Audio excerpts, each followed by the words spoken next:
Welcome back, everyone. In this video, we're going to be talking about the top 7 things to avoid before moving to Colorado. So if that's something you're into, stay tuned. Hi everyone, welcome back to our channel, Living at Altitude. We are your Alpine Peaks team. I'm Shayla Chatto. I'm Josh O'Shea. And today we're talking about this top 7 mistakes to avoid before moving to Colorado. So let's get started. All right, mistake number 1 is not being pre-approved. If you don't even know what that means, well, that is the problem. Getting pre-approved is when you speak to a lender and get your idea of what your actual budget is with the interest rate and what you can afford. So if you don't have that documentation or have that already started, there is really no point for you to start looking at homes until you really get an idea of what you're able to afford. Yeah, and you're gonna fall in love with homes and look at these homes that you're not gonna be able to afford. And that's the most heartbreaking thing. So to avoid your heartbreak, get pre-approved. That's number 1 mistake, because it really does stink when you think you can afford, but you actually are not able to afford.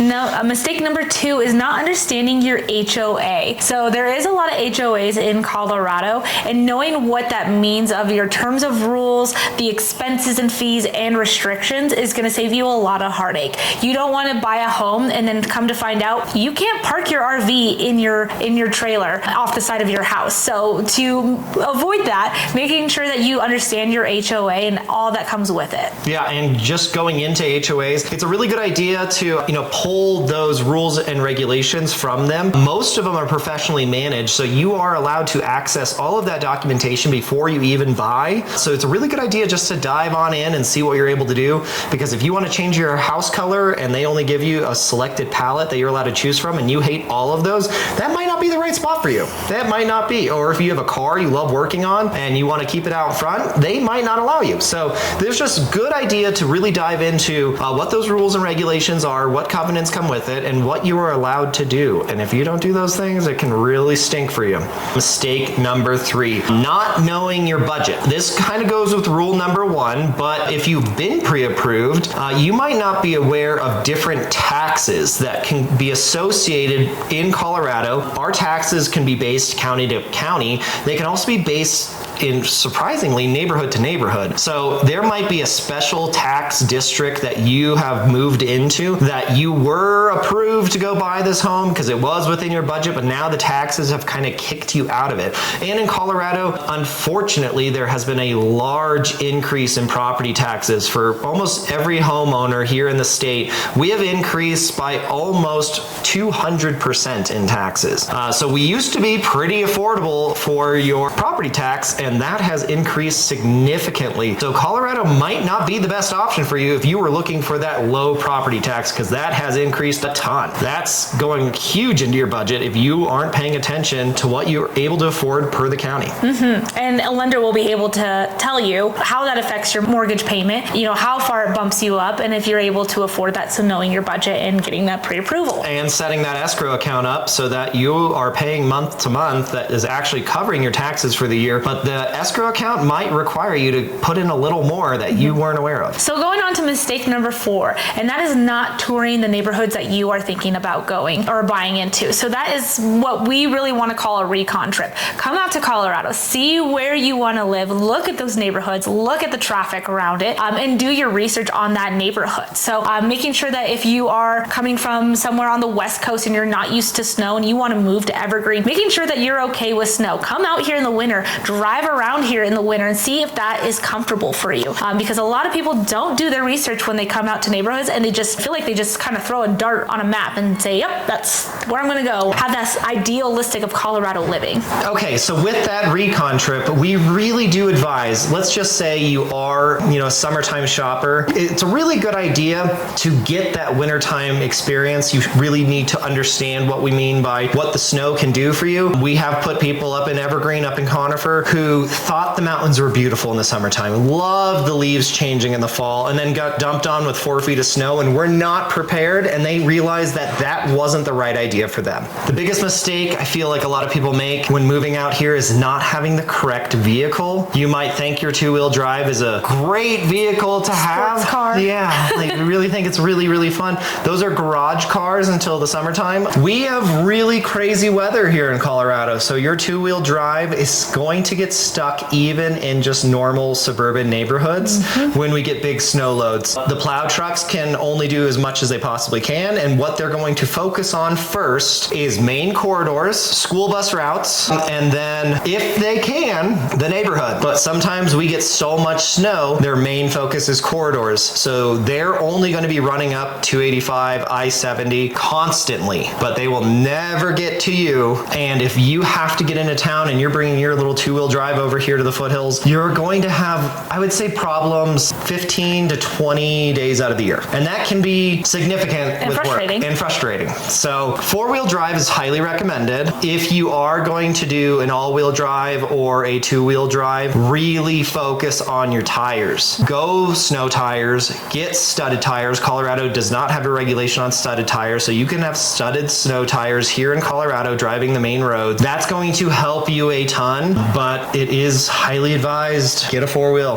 And he's not just talking about snow just up in the foothills or in the mountains. We're talking like we're still getting a lot of snow in Lakewood, Littleton, Denver, even east side of Colorado. So making sure that you know that you're okay with snow with your vehicle is going to be life-changing. Yeah. Or life-saving. Or life savings. Yeah, there is, especially if you're coming up this way and you're going to be, looking conifer, evergreen, pine, you're going to be going down 285. 285 is one of the deadliest highways in the U.S. It is definitely one of our, I would say, almost the most deadly highway in Colorado. You have a high chance of accidents if you are not prepared for what nature is going to bring, because, even when it rains, you could hydroplane if you're not having the right vehicle. So number 6 is not researching the neighborhoods. We kind of talked about a recon trip, really looking at those neighborhoods, doing your research, but we really want you guys to do the research on the schools, the crimes, and the lifestyle in those neighborhoods. So if you are looking for an outdoor lifestyle where you are able to be up in the mountains and mountain bike and hike and all these things, maybe Parker's not the best type of town for you. Maybe you need to move closer to the foothills. So really looking at those lifestyle and the school districts as well, kind of where you want your kids to go, is definitely going to help your decision on what neighborhood is best for your lifestyle. Yeah, and with that, understanding the neighborhoods, it's a really good idea to reach out